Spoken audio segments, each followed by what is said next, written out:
আচ্ছা, আমরা তাহলে পরের জনকে যুক্ত করি। হক, হক আপনাকে যুক্ত করা হয়েছে। হক আপনি বলেন তাহলে। জি, আসিফ ভাই ভালো আছেন? হ্যাঁ ভাই, ভালো আছি। আশা করি আপনিও ভালো। বলেন তাহলে। আচ্ছা, আমার একটা প্রশ্ন আছিল। এটা ওই যে আপনার পৃথিবীতে এখন বর্তমানে যে আপনি বলেন না ন্যাশনাল জাতীয়তাবাদী যেটা, এই বিষয়টা নিয়ে একটু প্রশ্ন যে বর্তমান বিশ্বে দেখা যাচ্ছে যে একেক দেশ একেক ধরনের একেকটা সেপারেট হয়ে আছে আগে তারা। তো এই ক্ষেত্রে দেখা যায় কখনো, কখনো বেশিরভাগ ক্ষেত্রেই দেখা যায় ছোট, ছোট দেশগুলার এই অগ্রাধিকার সব ক্ষেত্রে একই পিছনে রাখা হয়। এখন ওই যে ন্যাশনাল জাতীয়তা নিয়ে তারা আলাদা আলাদা হয়েছিল সেই সময় তো আমাদের কোনো রায় দেওয়া হয়েছিল না। আপনি বলছিলেন একটা লাইভে আপনার যে আমরা তো কোনো রায় দেই নাই যে বর্ডার করে দাও এখানে, এই পাশের লোক এই পাশে আসুক না, এই পাশের লোক এই পাশে আসতে হলে ভিসা নিয়ে আসুক, এইরকম বাধ্যবাধকতা অনেকগুলা দিয়া দিছে আর কি। তো এইটা বর্তমান বিশ্ব থেকে উঠানো যায়, যাওয়ার কোনো পন্থা আছে কিনা না এইটা জানার জন্য। আপাতত তো কোনো উপায় নাই। তবে আম ইউরোপে যে জিনিসটা হচ্ছে, ইউরোপিয়ান ইউনিয়নভুক্ত দেশগুলোর ভিতরে যে জিনিসটা হচ্ছে যে তারা একই মুদ্রা ব্যবস্থা চালু করেছে এবং বর্ডার গুলা অনেক শিথিল করে ফেলছে। মানে ইউরোপিয়ান ইউনিয়নভুক্ত দেশগুলোর ভিতরে যাতায়াত করতে এখন আগের মতো আর একদম মানে বন্দুক-টন্দুক নিয়ে যে খাড়ায় থাকে বর্ডারে তা নাই। এখন হচ্ছে সাধারণভাবেই আসা যাওয়া করা যায়। এমনকি সেনজেনভুক্ত দেশগুলা যেগুলো আছে সেগুলোর ভিতরে আপনি আ ও এমনকি অনেক দেশের বর্ডারে কোনো চেকিংও নাই। চেকিং ছাড়াই আপনি এই যে আমি গত মাসে ডেনমার্ক ঘুরে আসলাম। গত মাসেও না? হ্যাঁ, গত মাসেই তো ডেনমার্ক ঘুরে আসলাম। আমি কেউ আমাকে কিছু জিজ্ঞাসা করল না। একটা জায়গাতেও আমাকে কেউ কিছু জিজ্ঞেস করে নাই যে, "তোমার আ ডেনমার্কের ইয়ে আছে নাকি? ভিসা আছে কিনা বা কিছু আছে কিনা?" আরেকটা দেশে আমি যাচ্ছি। আ এই ডেনমার্কেও আমি এইভাবে যেতে পারলাম। তার মানে হচ্ছে এই নেদারল্যান্ডসে আমি গেলাম ২-৩ মাস আগে নেদারল্যান্ডস ঘুরে আসলাম। আ এই সমস্ত দেশ আমি ঘুরতেছি, ফিরতেছি, আ ফ্রিলি ট্রাভেল করতেছি। আমাকে কোথাও কখনো আ ইয়াও জিজ্ঞাসা করে নাই যে, "তুমি আ তোমার ইয়া আছে নাকি? পারমিশন আছে কিনা?" তার মানে হচ্ছে গিয়ে এই দেশগুলাতে অলরেডি এই জিনিসটা ইমপ্লিমেন্ট করতেছে। এখন এই জিনিসগুলা থেকে শিক্ষা নিয়ে অন্য দেশগুলা যদি এইভাবে আ ওদের কাজগুলা করে, একই মুদ্রা ব্যবস্থা চালু করে এবং ভাষার ক্ষেত্রে যদি ইয়া করে একটু শিথিলতা করে, একটা একটা ভাষা যদি চেষ্টা করে যে এই ভাষায় এই অঞ্চলের সব মানুষকে এই ভাষাটা শিক্ষা দেয়া হবে এবং এই ভাষায় এই অঞ্চলের মানুষেরা আ স সরকারি কাজকর্ম করতে পারবে। মানে বর্ডার ইসে কাজকর্ম করতে পারবে এই ভাষাতে। এবং যদি মানে ফ্রি ট্রাভেল করা যায়, বর্ডারে যদি এত কড়াকড়ি না থাকে, তাহলে তো এটা অনেক ভালো হবে। আমি তো মনে করি এই জিনিসটা করা উচিত। ভবিষ্যতে আসলে এটাই করতে হবে একসময়। কিন্তু আ আমাদের দেশের সরকারগুলা আসলে এই সিদ্ধান্তে যাবে কিনা? মনে করেন আমি আমি হ্যাঁ, আসলে ওই পৃথিবীর অনেক মানে 18টা দেশের মতো হয় আমি ট্রাভেল করছি আরকি। তো প্রত্যেকটা দেশে যাওয়ার পরে বাংলাদেশী ন্যাশনালিটি দেখার পরে কিংবা ছোট কোনো দেশের ন্যাশনালিটি দেখার পরে মানে তাদের ওই চেহারাটা গুলাই অন্যরকম হয়ে যায়। এরপরে প্রশ্ন হ্যাঁ, এই হ্যাঁ, অনেকগুলা আছে ঠিকই বলছেন। আমাদের এই জন্য। সবুজ পাসপোর্ট দেখলেই চেহারাটা মানে ইয়া জি, করে জি। ফেলে তারা। এরপরে অনেক প্রশ্ন করে যেগুলা রিয়েল ট্রাভেলার ওই অনেক প্রশ্ন করবে। এরপরে আলাদা বাধ্যবাধকতা থাকবে তাদের জন্য। এরপরে কি ১ম এ ভিসা নেও। এরপরে আপনি ওই দেশে ট্রাভেল এর জন্য যাওয়ার পরেও আপনার ইমিগ্রেশন আছে। অনেক লোক আছে যারা ডিপোর্ট হয় এয়ারপোর্ট থেকে। ডিপোর্ট করে আবার দেশে ফেরত পাঠায়। তো মানে এইরকম যে এই সিস্টেমটা তো আমরা চাই নাই। আমরা যারা নতুন প্রজন্ম আমরা তো এরকম করি নাই। বর্ডার দেই নাই। আমরা বর্ডার সিস্টেমের পক্ষেও না। দ্বিতীয়ত পৃথিবীতে অনেক ওই যারা শরণার্থী হয়, শরণার্থী না সরি ওই যারা বিদেশ যেতে চায় আরকি। বাংলাদেশ থেকে বাইরা দেশে ভালো উন্নত দেশে যাইতে চায়। বর্ডারে অনেক লোক মারা যায়, বরফের মধ্যে মারা যায়, পানির মধ্যে মারা যায়। আসলে এই সিস্টেমটা চালু যদি হইতো যে সে নিজের দেশেই এইরকম ইনকাম করতে পারতেছে, নিজের দেশে স্বাধীনভাবে চলতে পারতেছে। ইউরোপ যাওয়ার কি প্রয়োজন আছে তার? কিংবা ভালো দেশে অন্যান্য দেশে সেম যে সেই দেশে কাজ করতেছে। ওই কাজের দামটা যদি তার দেশে পাইতো, ফ্যামিলির সাথে নিয়ে পরিবারের সাথে নিয়ে থাকতে পারতো সে। ওই যে একদেরা মানে অল্প সুখের আশায় অন্য দেশে যাইতে গিয়া এই লিবিয়া হইয়া স্পেনে যায় লোক। এরপরে বিভিন্ন ওই আফ্রিকার জঙ্গল সরি ওই ইউরোপের জঙ্গলে দিয়া রাশিয়া থেকে বেলারুশ, বেলারুশ থেকে জার্মানিতে ঢুকে মানে অনেক কষ্ট পায় এই লাইনের গুলাতে। তো এগুলো দেখে মনে হয় যে এই হ্যাঁ, সিস্টেম গুলার কারণেই মানুষ মরতেছে, একটা সুখের আশায় মরতেছে। এই বাইন্ডিং তো আমরাই করি নাই। এইটা বাইন্ডিং তো আমাদের প্রজন্ম আইসা পাইছে এরকম ফিল্ড।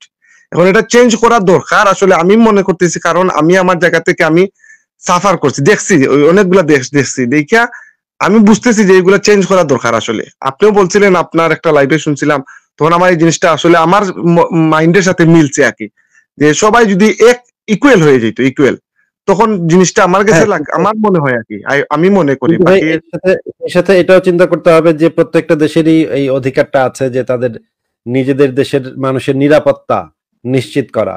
ধরেন বাইরে থেকে জঙ্গি টঙ্গি ঢুকা গেল কিনা, এটাও তো তাদের দেখা উচিত, যে বাইরে থেকে মনে করেন জঙ্গি ঢুকা এসে বোমা মেরে দিল।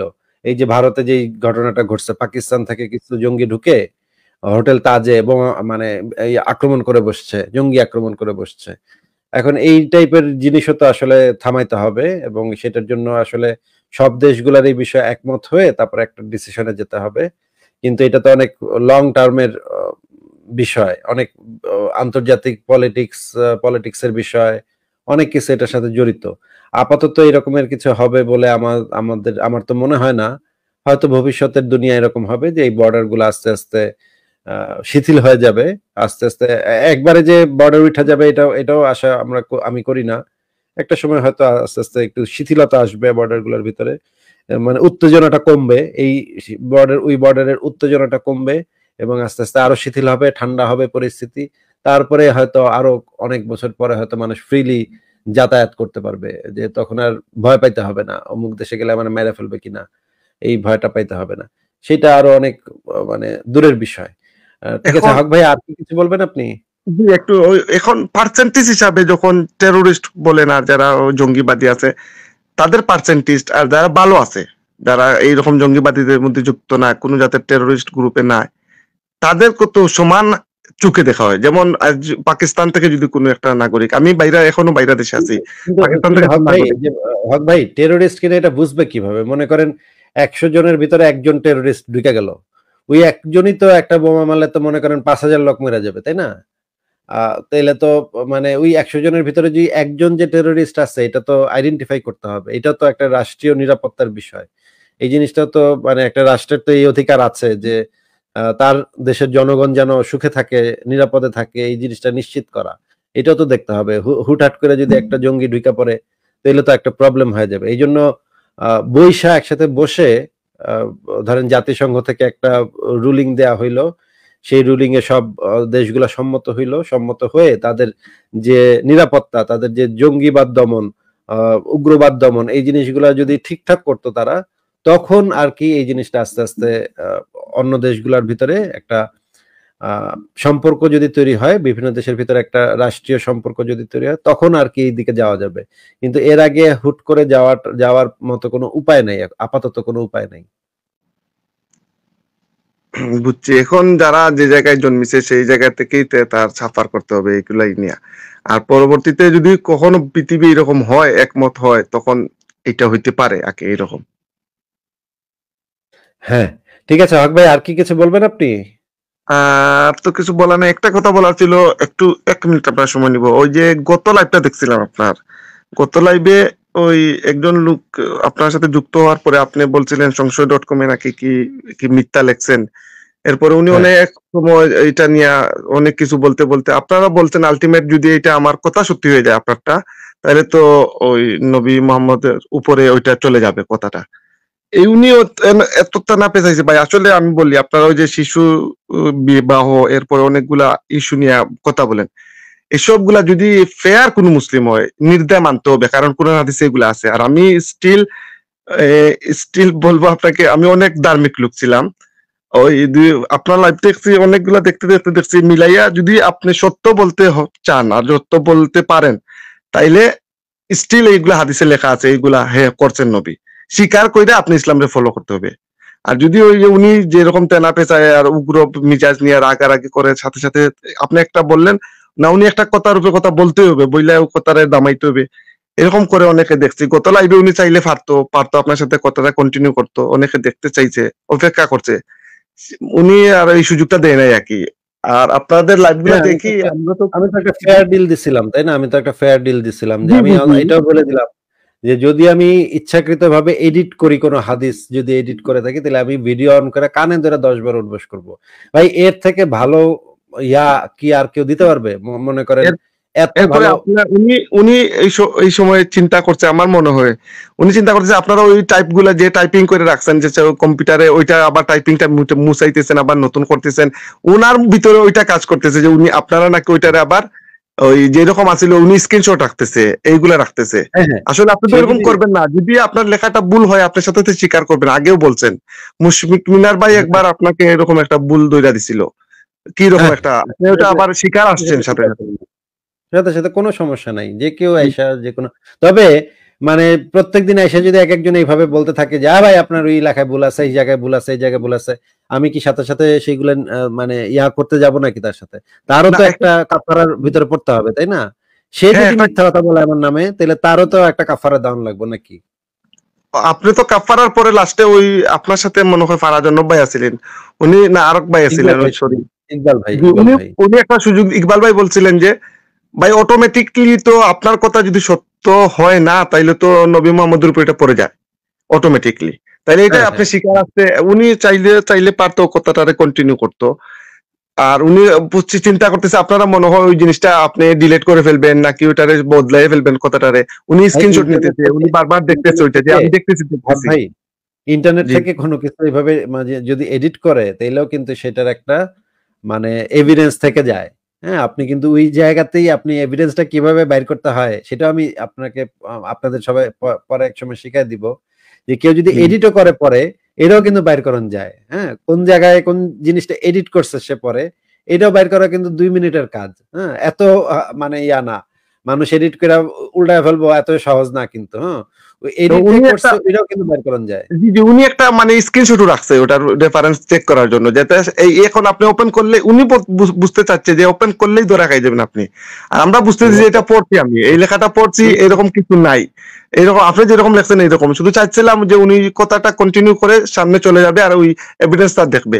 আসলে ওইরকম পাগলা টাইপের লোক আসছিল উনি। আর যারা এখন ইসলামকে ডিফেন্স করার জন্য আসে আমি দেখছি বেশিরভাগ লোক স্বীকার পাগলা। করতে চায় না, এই জিনিসটা তাদের মধ্যে এখন চলে আসছে, এইটা ভুল ভাই। আসলে আমি যদি এজ এ মুসলিম হিসাবে আমি যেটা লেখা এটা স্বীকার করে যদি মুসলমানই পালন করতে চায় তাহলে করতে হবে। হ্যাঁ, নবী মোহাম্মদ ৬ বছর বিয়া করছেন, আয়েশাকে ৯ বছর সহবাস করছেন, এটা হাদিসে লেখা আছে, এটা প্রমাণিত, এটা আমি অস্বীকার করে পারবো না। নবী মোহাম্মদ যা যা করছেন, দাসী যৌন দাসী আসিল উনার, হ্যাঁ আসিল উনার, যা মানে এগুলো স্বীকার করতে হবে, কইরা ইসলামকে ফলো করতে হবে। এখন দেখছি আমাদের ইসলামিক যারা আছে, ইসলাম মুসলমান ভাই আছে, তারা এইগুলারে ঘুরতে চাইতেছে, এটা এইগুলার আইব মনে করতেছে, কিন্তু এটা দিয়ে ইসলামকে আরো ছোট করতেছে। মানে এগুলা আইব মানেই তো ছোট হওয়া, এগুলা যদি কেউ মানিয়া নেয়, হ্যাঁ এরকম আছে, আমি বা ইসলাম ফলো করি, আমি ইসলামকে, আমি আল্লাহকে বিশ্বাস করি, আমি নবীকে মোহাম্মদ সাল্লাল্লাহু আলাইহি ওয়াসাল্লামের নবীকে ফলো করি, এইটা বইলা যদি সে ইসলাম পালন করে ওকে, তখন সে তার পজিশনটা অনেস্ট থাকবে। এখন বর্তমানে দেখছি বেশিরভাগ লোক এইগুলারে অস্বীকার করতে চায়, অথচ হাদিসে লেখা আছে, কোরআন শরীফে, কোরআনে হাদিসে সবগুলাতে আছে এগুলা, এগুলা স্বীকার করতে যাতে তাদের শরম আসছে। আর এগুলা অস্বীকার করার জন্য বিভিন্ন ধরনের বিভিন্ন আয়াত থেকে এই কথা বাইর কইরা এগুলার গুড়ার জন্য ভাই, এই যে আপনি বলেন মাঝে মধ্যে যে তেনা পেঁচানো ওয়ার্ডটা আমার লাইফে আপনার মুখ থেকে শোনা প্রথম জিনিস শোনা, আমি এর আগে শুনি নাই তেনা পেঁচানো, তাকিয়াবাজি শুনছি, কিন্তু তেনা পেঁচানো আপনার খুব ভালো লাগছে আমার এই কথাটা শুনে, যে এত তেনা পেঁচে চায় যে এটারে মানে এই যুগ উপযোগী করতে এই কথাটারে, অথচ যুগ উপযোগী হবে না। এটা যেরকম লেখা এরকম ক্লাসিক্যাল তাফসীর পড়লে, ক্লাসিক্যাল তর্জমা যারা করছেন এগুলা দেখলেই বোঝা যায়। নতুন যারা আসছে এখন দেখছে আমি কিছু মুমিনদের লাইভ, ওরা করে লাইভ নিজেরা বিরক্ত লাগে ভাই, 5 মিনিট শুনতে চায় না। আর তাদের যে মানে এক্সপার্ট অপিনিয়ন দিব তারা এখানে আইসা, যে এগুলা ইবনে কাসির পিছে, ওরা ইবনে কাসিরের বড়, বড় বড় যারা ইসলামী স্কলার আছে এদেরকে পিছিয়ে রাইখা তারা এখন বড় হয়ে গেছে, অথচ এদের নাকে টিপা দিলে দুধ বাড়বে, এইরকম মানে কিচ্ছু জানে না ইসলাম সম্বন্ধে, এই সেই শিখছে। আর তর্ক করাটা শিখছে, এইরকম তর্ক করতে হবে, কথার পিঠে কথা বইলা বিভিন্ন জাতের তর্ক করতে হবে। তো খুব বাদ লাগে ভাই এগুলা দেখলে শুনলে এখন, বুঝছেন। আর মূলত আমি আমার ক্যামেরা অন করি কিংবা আমি আমার আইডেন্টিফাই আপনাকে বলি, আমার হাতে মনে হয় হাজার মানুষ ইসলামের কট্টর ভাবে ইসলামিক হয়েছে, আমি বহুত ইসলামের একজন দায়ী ছিলাম।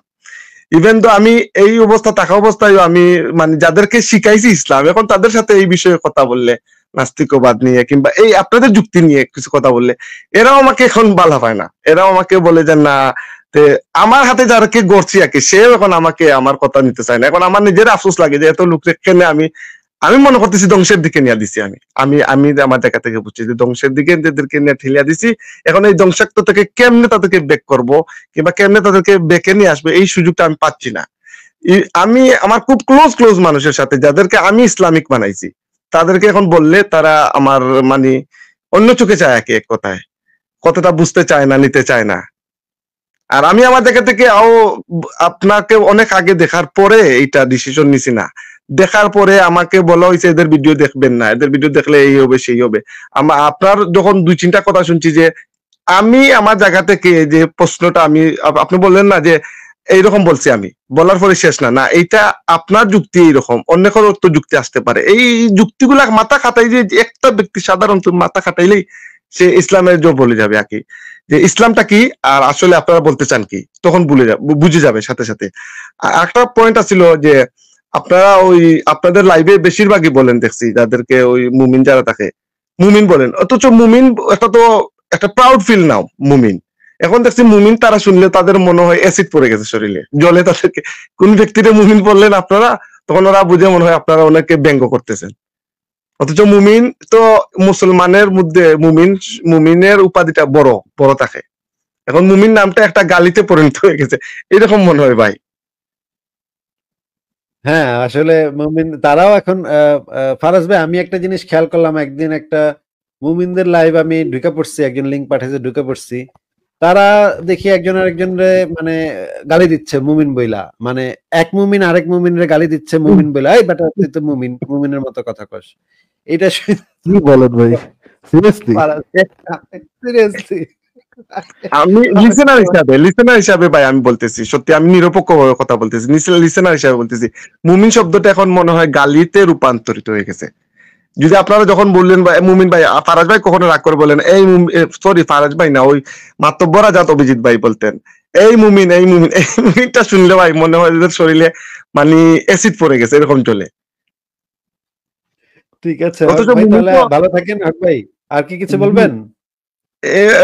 একটু ভাই ওই যে এখন বর্তমান পরিস্থিতিতে মানে যেটা আমি আমি আমার তার ধারণা থেকে বলতেছি আর কি, যে কিছু লোক যাদের সাথে বেশিরভাগ ডিবেট আপনাদের হয় আর কি, যারা ওই বেশি ওই কি ওনার নাম ওই যে গোলা বাঙ্গা একজন লোক আমেরিকাতে মনে হয় থাকে, উনি কি এরশাদ রায়হান, এরপর ওর সাথে আর একজন থাকে, শুধু হিন্দু সে বুঝে আর কি, আসিফ মহিউদ্দিন হিন্দুইজমকে প্রমোট করতেছে, ওই নাম কি জানি না ওর নামটা, ওই যে শুধু লাইভে আইসা বই বা করে বই দেখায়, কিতাব দেখায়, ওই নামটা কি, তানবীর জি, ওই তানবীর। এরপরেও আপনার ওই এরা মানে আসলে ইসলামকে ডিফেন্ড করতেছে না, ওরা ইসলামকে ডিফেন্ড না করে আপনাকে চ্যুত করার প্ল্যানে আছে তারা, আসলে ইসলামকে বড় করার প্ল্যানে নাই তারা, ইসলামকে বড় করার প্ল্যানে এইরকম কথা বলবে না কেউ, নিরপেক্ষভাবে বলবে, কিন্তু ওরা আছে শুধু আপনাদের এন্টি হইছে তারা, বুঝছেন? আপনাদের বলতে নাস্তিকবাদের এন্টি হইতে পারবে না তারা, নাস্তিকবাদের যে থিওরি আছে এই থিওরিকে তারা ঠেলতে পারবে না কোনো কিছু দিয়া। তারা হইছে স্পেসিফিক আসিফ মহিউদ্দিন, ফারাজন্নব, ওই আপনাদের লাইভের যারা আছে তাদের এন্টি। আমার লিসেনার হিসাবে যতটুকু আমার ধারণা, আমি মনে করি যে আপনাদের এন্টি, আপনাদেরকে কিভাবে ছোট করতে চায়। আর ওই তানবীর ওইটার মাথার মধ্যে আসেই না যে আপনি তো ইসলাম ধর্মকে প্রমোট করতেছেন না, কিংবা ইসলাম ধর্মকে ওই হিন্দু ধর্মকে প্রমোট করতেছেন না, কিংবা হিন্দু ধর্মকে উপরে তুলতে চাইতেছেন না। সে আপনার সাথে ডিবেটে আসলেই কিতাব একটা করবে হিন্দু ধর্মের সাথে কম্পারিজন করবে, যে এটা কম্পেয়ার করে দেখো হিন্দুতে কে আছে মুসলমানে কে। আপনি তো ভাই বলতেছেন না আমি হিন্দু ধর্মকে এখানে আইসা ফুটাইয়া তুলতেছি, সে আসলেও বলবে এই কিতাব একটা হিন্দু ধর্ম। অনেক বিরক্ত লাগে ভাই এদের লাইভ দেখতে, এইটাই বলার ছিল আসিফ ভাই। ঠিকই বলছেন ভাই, মানে এরা এসে শুরু করে মনুসংহিতা কি আছে এটা, এই মনুসংহিতা আপনি কি করবেন আমি বুঝি না, মনুসংহিতা আসিফ মহিউদ্দিন কি করবে?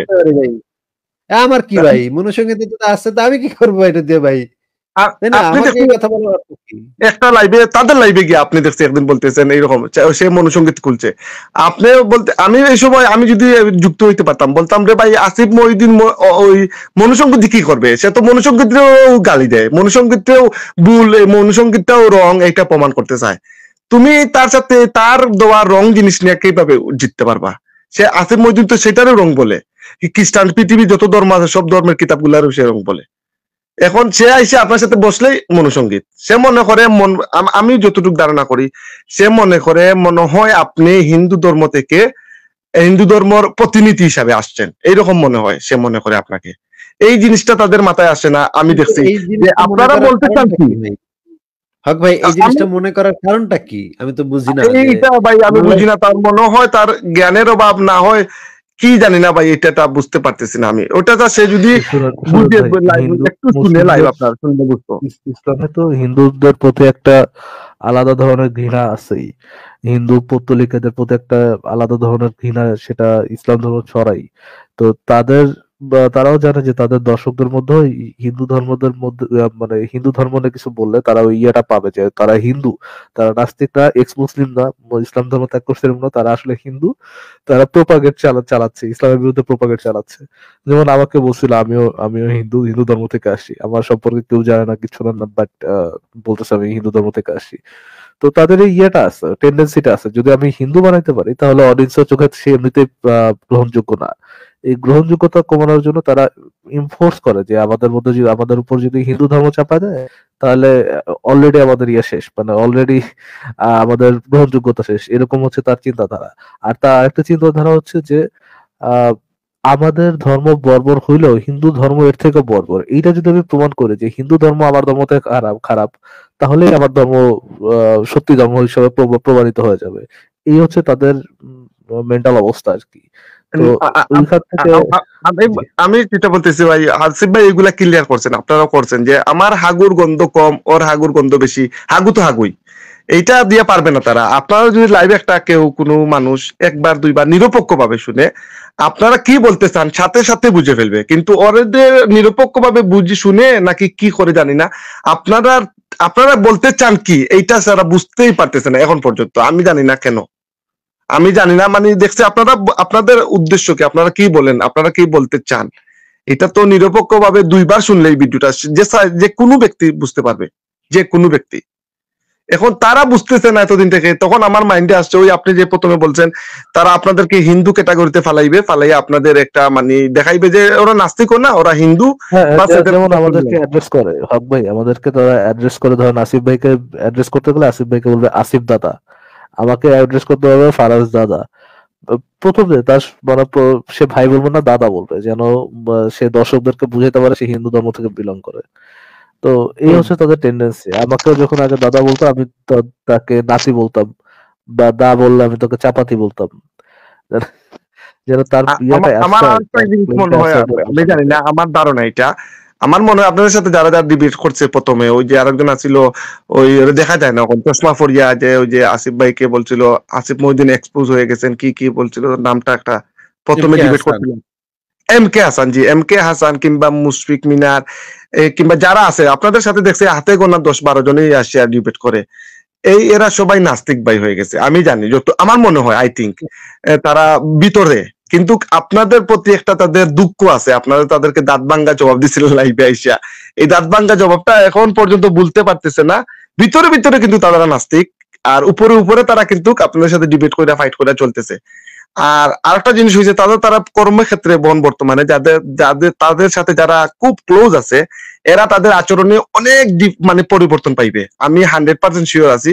প্রথমে পুরা ইসলামিক থাকা অবস্থায় যে আচরণ ছিল, এখন বর্তমানে তাদের এই অবস্থা নাই, আমি যতটুকু জানি, তাদের ক্লোজ যারা আছে তারা বলতে পারবে। কিন্তু আপনাদের সাথে তারা আপনাদের বিদ্বেষী হয়ে গেছে, আপনাদেরকে কিভাবে লাইভে আসা ছোট করা যায়, আপনাদের লাইভকে কিভাবে ধ্বংস করা যায়, এই চিন্তায় আছে। এটা একটা পার্সোনাল নিয়ে নিছে, তারা পার্সোনালি নিয়ে নিছে। ব্যক্তিগত লাইফে যদি ধর্ম বিশ্বাসের ক্ষেত্রে আলাপ আলোচনা হয়, তাইলে তারা ধর্মতে কেউ নাই ভাই, আসলে ধর্ম তারা নিরপেক্ষভাবে যাচাই বাছাই করার মন মানসিকতা যারা আছে তারা নাই, এক কথায় শেষ। হ্যাঁ, এটা তো পরিষ্কার বোঝা যায় যে তারা এমনকি কোরআনের আয়াত উল্টা করে। ভুলে যাবে আচ্ছা আসিফ ভাই, 1 মিনিট। অনেক লোক আইসা আপনাদের লাইভে বলে যে আমি আগে নাস্তিক ছিলাম, এরপরে ইসলামিক হয়ে গেছি, এরপরে আমি বড় মানে ইমানদার হয়ে গেছি, কিংবা অনেকে ইউটিউবে ভিডিও বানায়, এগুলো দেখছি আমি। কিন্তু ভাই একটা কথা, চির সত্য একটা কথা, ইসলামিক হইতে মেহনত লাগে, ইমানরে টিকায় রাখতে মেহনত লাগে, অনেকগুলা করতে হয়। কিন্তু ভাই একবার নাস্তিকতা ঢুকে গেলে এইটা ভাই দিনে দিনে বাড়ে সারা কমে না। যে ব্যক্তি হিসাব বলে যে আমি নাস্তিক থেকে ইসলামিক হয়েছি, ওরে জানে ভাই জুতা খুইলা প্রথমে 4-5টা বাড়ে দিতে ভাই, একদম মিথ্যা কথা বলে ভাই। মানে ইমানটারে টিকে রাখতে, ইমানটারে নিয়ে আসতে অনেক কষ্ট হয়, ইমানরে আনতে হইলে মেহনত করতে হয়। আর ইমান যখন আপনি যখন সবগুলা বুঝে ফেলবেন, যখন আপনার মাথার মধ্যে সব লজিক চিন্তাধারা আসবে, নিরপেক্ষভাবে চিন্তা করবেন, যখন একবার ছুটবে ভাই আপনার দিল থেকে ইমান, তখন আপনার ওইটা দিনে না সেকেন্ডে সেকেন্ডে বাড়তে থাকবে। ওইটা থেকে আবার রিটার্ন আসা, ওরে মানে ওই যে এইসব বলে ভাই, আর যারা ভিডিও বানায় এগুলা যে আমি নাস্তিক ছিলাম মুসলমান হয়ে গেছি, এদের পিটানো দরকার ভাই, ডাহা মিথ্যা কথা হয়। হ্যাঁ, আমি এটাই মনে করি যে এটা আসলে সম্ভব না, জীবনেই সম্ভব না আসিফ ভাই, জীবনেই সম্ভব না। ঠিক আছে, অলৌকিক ভাবে এরকম সম্ভব আছে, অলৌকিক ভাবে যদি তারকে অলৌকিক ভাবে সরাসরি আল্লাহ কিংবা ঈশ্বর তার যেটা যে ঈশ্বরের সামনে আসে, খাড়ায় সামনে, তখন একটা কথা আছে, তখন একটা সম্ভাবনা আছে সে চেঞ্জ হওয়ার, তখনও একটা সম্ভাবনা আছে। কিন্তু তখন সে তার ক্রিটিক্যাল 4-5টা প্রশ্ন কইরা চেঞ্জ হবে, বিনা প্রশ্নই চেঞ্জ হবে না, ওরে প্রশ্ন করবে, একটা আল্লাহর দেখা যাবে বিতর্কে হারায় দিছে। সাথে সাথে প্রশ্ন করবে যে উনি যে আল্লাহ, উনি যে ভগবান, উনি যে ঈশ্বর, উনারা প্রথমে প্রশ্ন করবে, শিওর হবে, এরপরে সে টার্ন ব্যাক করবে আবার ইসলামে। এর আগে কোনো লেখা কোনো মতেই সম্ভব নাই। ঠিক আছে হক ভাই, তাহলে আজকে আপনাকে বিদায় জানাই, অনেক ভালো লাগলো আপনার সাথে কথা বলে। জি ভাই, আপনার সাথে কথা বলার জন্য আমার অনেক মনের ইচ্ছা ছিল আর কি। আমি সিলেটের লোক, আমার কথাবার্তা যদি ভুল হয় মাফ করবেন। না না, কোনো সমস্যা নেই, সবই খুবই ভালো বলেছেন। ঠিক আছে, আরো কথা হবে নিশ্চয়ই হক ভাই, তাহলে আজকে বিদায় জানাই। জি ভাই, ওকে, ঠিক আছে ভাই। আওয়াজ ভাই, আমি একটা ভিডিও দেখাতে চেয়েছিলাম, সেই ভিডিওটা একটু দেখাই। এই যে মানে একটা হুজুরের একটা ভিডিও একটু দেখেন তাহলে। হ্যাঁ, সাথে বলতেছে, গত কয়েকদিন আগে একটা ভিডিও ক্লিপ দেখেছি, ফেনীতে বলেন, শুধু ফেনীর নাম কেন নেব, বাংলার জমিনের এমন বৈচিত্র্য আছে, কিছু নাদান মুসলিম আছে, অজ্ঞ মুসলিম আছে, আমরা বলতে চাই তাদেরকে। তারা বলে একই দেয়াল, এত বড় একটা মসজিদ, তার পাশে একটা এত বড় একটা মন্দির। গর্বের সাথে বলতেছে যে মুসলিমদের নামাজের যে লিস্ট, এটা মন্দিরে তারা রেখেছে। তারা জানে যে আমাদের আজান এবং নামাজের ওয়াক্ত কখন, ওই সময় তারা পূজা করে না। আর তারা এই মুসলিমরা নামাজ পড়ে বাহবা দিচ্ছে যে আমাদের সমাজ কতটা শান্তি শৃঙ্খলার মধ্যে আমরা আছি, আমরা হিন্দু মুসলিম এক সমান নিয়ে চলতেছি। আপনার বিদ্যাও নাই, বুদ্ধিও নাই, আপনি মুসলিম নামের কলঙ্ক। আমি বলতেছি ছোট হিসাবে, রাষ্ট্র কোন দিকে যাবে এটা আমার দেখার বিষয় না, এটা আমাদের ধর্মের যে কথাগুলো বলতে, সেটা মুহাম্মদ রাসূলুল্লাহ সাল্লাল্লাহু আলাইহি ওয়াসাল্লামের চরিত্রের মধ্যে কি ওটা দেখাতে পারবেন? আরে মুহাম্মদ সাল্লাল্লাহু আলাইহি ওয়াসাল্লামকে তো এই কথাই বলা হয়েছিল মক্কার মুশরিকদের পক্ষ থেকে, যে আসেন একদিন আপনি মক্কার ঘরে ইবাদত করেন, একদিন আমাদেরকে পূজা করার জন্য ছেড়ে দেন। আল্লাহ কোরআনের আয়াত নাযিল করে জানিয়ে দিয়েছেন কি, ইয়া কুল ইয়া আইয়ুহাল কাফিরুন লা আবুদু মা তা'বুদুন, হে কাফের সম্প্রদায়, আমরা যে রবের ইবাদত করি তোদের সেই ইবাদতের আমরা হকদার না, আর আমরা যার ইবাদত করি তোরাও তার ইবাদতকারী না। অথচ একই ঘরে পূজাও চলবে, নামাজও চলবে, এটা ইসলাম ধর্ম নয়। এটা শিখেছেন আপনি এই যে ইন্ডিয়ার ফিল্ম স্টারদের কাছ থেকে। ওই নামধারী কিছু মুসলমান ক্যারেক্টার আছে যারা অভিনয় করে, তাদেরকে আপনি দেখতে পাবেন মাথায় টুপিও পরে, আবার মন্দিরে গিয়ে পূজাও করে। এটা তাদের কাছ থেকে শিখেছেন, কিন্তু ইসলাম এটা আমাদেরকে শেখায় নাই। আল্লাহ বলতেছেন মুহাম্মদ সাল্লাল্লাহু আলাইহি ওয়াসাল্লামকে যেখানে মুসলিম পাড়া দেবে সেখানে শুধু আল্লাহর আইন চলবে, এটা ছিল ইসলামের বিধান, এটা ছিল নবী রাসূলকে পাঠানোর উদ্দেশ্য। তাহলে ওমর রাদিয়াল্লাহু তাআলা আনহু তিনি খ্রিস্টানদেরকে, ইহুদিদেরকে বের করতেন না, রাসূল সাল্লাল্লাহু আলাইহি ওয়াসাল্লাম মদিনা থেকে ইহুদিদেরকে বের করে দেন নাই। কেন করেছেন? যেখানে মুহাম্মদ থাকবে, মুহাম্মাদের অনুসারী থাকবে, সেখানে হিন্দু থাকবে, বৌদ্ধ, খ্রিস্টান সব থাকবে, এটা হতে পারে না। আমাদেরকে সেই নীতি শিক্ষা দেওয়া হয়েছিল। আর তাদের ঘরের সন্তান সেই মাযহাবের অনুসারী হয়ে, সেই মতাদর্শের অনুসারী হয়ে আপনি মসজিদ থেকে বের হয়ে বলতেছেন আমাদের ঘরে এখানে পূজা চলে আর এখানে নামাজ চলে, নামাজের সময় পূজা বন্ধ, পূজার সময় নামাজ বন্ধ। এটা ধর্ম? নাঙ্গলবন, সাবদি, নারায়ণগঞ্জের প্রায় জায়গাতে আমি নিজের চোখে দেখেছি রক্তক্ষরণ হয় আমাদের, যখন একটা মসজিদের পাশে মন্দির। কেন? মুসলমানদের টাকা কি হয়েছে? মুসলিমরা কেন পারলো না তাদের 90% মানুষ মুসলিম হওয়ার পরে যে মন্দির আমরা ভেঙে দিতে বলতেছি না, তাদেরকে সেপারেট করে দিতে, তোমরা তোমাদের এরিয়া চলে যাও, তাদের সাথে মিলেমিশে বসবাস করতে হবে। ইসলাম কোথায় শিখাইছে? বরং ইসলাম শিখাইছে যেখানে মুসলিমরা বাস করবে সেখানে অমুসলিমরা যদি বাস করে কন্ডিশনের সাথে, তাহলে তারা নিরাপত্তা পেয়ে যাবে, কোনো মুসলিম কোনো অমুসলিমকে আঘাত করবে না, জুলুম করবে না। এটা ইসলাম শিখিয়েছে। কিন্তু এটা কখন শিখাইলো ইসলাম যে মুসলিমরা হিন্দু, খ্রিস্টান, বৌদ্ধর সাথে মিলেমিশে থাকবে? এটা কোন আয়াতের ভিত্তিতে আপনি করলেন? কোন হাদিসের ভিত্তিতে? এটা কি করে আপনি প্রচার করেন? আল্লাহর কাছে কি জবাব দিবেন আপনি? বরং আল্লাহ সুবহানাহু ওয়া তাআলা মন্দির আর মসজিদ কোনোদিন এক জায়গায় থাকে না, নাইলে আল্লাহ সুবহানাহু ওয়া তাআলা কাবা ঘরের মন্দিরগুলোকে ভাঙতে বলতেন না, কিন্তু রাসূল সাল্লাল্লাহু আলাইহি ওয়াসাল্লামকে রেখেছিলেন একটাও। তাহলে মুসলিমরা কোন চরিত্র থেকে এটা শিখলো? এটা সম্প্রীতি নয়, বরং সম্প্রীতি হলো আমাদের রাষ্ট্রে ইসলাম চলবে, হিন্দুরা যদি বসবাস করতে চায় কন্ডিশনের সাথে, আমরা তাদের উপর জুলুম করতে পারবো না, আমরা তাদেরকে উপকার করবো, হেল্প করবো বিপদে পড়ে গেলে, কিন্তু ওদের পূজাতে আমরা অংশ নিতে পারি না, এবং ওদের জন্য আলাদা এরিয়া করে দিতে হবে যে তোমরা এই এরিয়ার ভিতরে বাইরে বেরোতে পারবে না। সৌদি আরবে কি হিন্দু নাই? কিন্তু কোন একটা হিন্দুর ক্ষমতা আছে পূজা করার? বলেন না কেন, আছে কোনো ক্ষমতা? বরং আমি দেখেছি একটা ভিডিও ক্লিপে, বাহরাইন অথবা কুয়েতের একটা মানে বেদিন মহিলা, কিন্তু মুসলিম, সে একটা হাইপার মার্কেটের শেলফের মধ্যে মূর্তি দেখে তিনি এটাকে আসার দিয়ে তাওয়াক্কুল করেন যে আমার কি হবে, সে প্রত্যেকটা মূর্তি ভেঙে ফেলেছিল এবং বলেছিল হাযা বিলাদুল মুসলিমিন, এটা মুসলিমদের রাষ্ট্র, তোর ক্ষমতা কি করে হলো তুই হাইপার মার্কেটের মধ্যে এভাবে তুই মূর্তি বিক্রি করবি? এটা না মুসলিম? আমরা এমন মুসলিম চাচ্ছি। কিন্তু আজকে মুসলিম হয়ে আপনি মন্দির উদ্বোধন করে দিবেন, পূজাতে আপনি অংশ নেবেন, সেখানে গিয়ে আপনি মাথা ঠকাবেন, তারপর আপনি মুসলিম না, এটা মুসলিম না। আপনার কারণে আমরা মার খাচ্ছি আজকে। আপনার মতো মুসলিমের কারণে আজকে আমরা মার খাচ্ছি। ফিলিস্তিন যদি মার খাচ্ছে তাহলে ইহুদিদের সাথে মিলেমিশে থাকার কারণে মার খাচ্ছে। ফারাজ ভাই, বাসবিহারী ভাই, আপনারা তো ভিডিওটা দেখলেন, এই ভিডিওটা সম্পর্কে আপনাদের একটু মতামত জানতে চাই।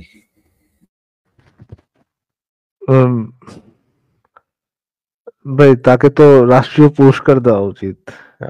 আমার মতে তো সরকারকে অবশ্যই বসে বসে এটা দেখানো উচিত যে এই ধরনের চালাচ্ছে। বাট থিং ইজ আসিফ ভাই অবশ্যই ডিসগাস্টিং কথা বলছে, বাট মিথ্যা কথা তো না।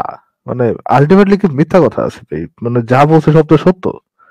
মানে ইসলাম যে কি ভয়ঙ্কর জিনিসটা শেখায় এটা তো সে একেবারে মানে ক্লিয়ার করেছে, যেখানে মুসলিমদের পা পড়বে সেখানে সেখানে অন্য কেউ থাকতে পারবে না, সেখানে মানে তাদের পড়বে, তাদের রাজত্ব চলবে। হ্যাঁ, কথা তো একদম ঠিক বলছে। সে একেবারে মানে বলে মুখটা ফুটে খালি জিজিয়ার কথাটা বলতে পারে নাই, বুঝছেন? জিজিয়ার শব্দটা উচ্চারণ করতে পারে নাই, বাকি সব সে বলে দিছে যে জিজিয়া দিবা কন্ডিশন অনুযায়ী, তারপরে থাকবা, আমি তোমাকে প্রোটেকশন দিব অ্যাজ এ মাফিয়া। হ্যাঁ, জিজিয়ার কথাটা সে মানে জাস্ট মুখটা ফুটে বলতে পারে নাই সে জিজিয়ার কথাটা, যে বাকি সব লাইক মাফিয়া, আমি এখানে থাকবো, আমি রাজত্ব করব, ইউ গিভ মি ট্যাক্স, তুমি কিছু সার্টেন লস করবা, দেন আমি তোমার প্রোটেকশন দিব। প্রোটেকশনটা দিবে নিজেদের থেকেই, তাই না? নিজেদের থেকে প্রোটেকশন।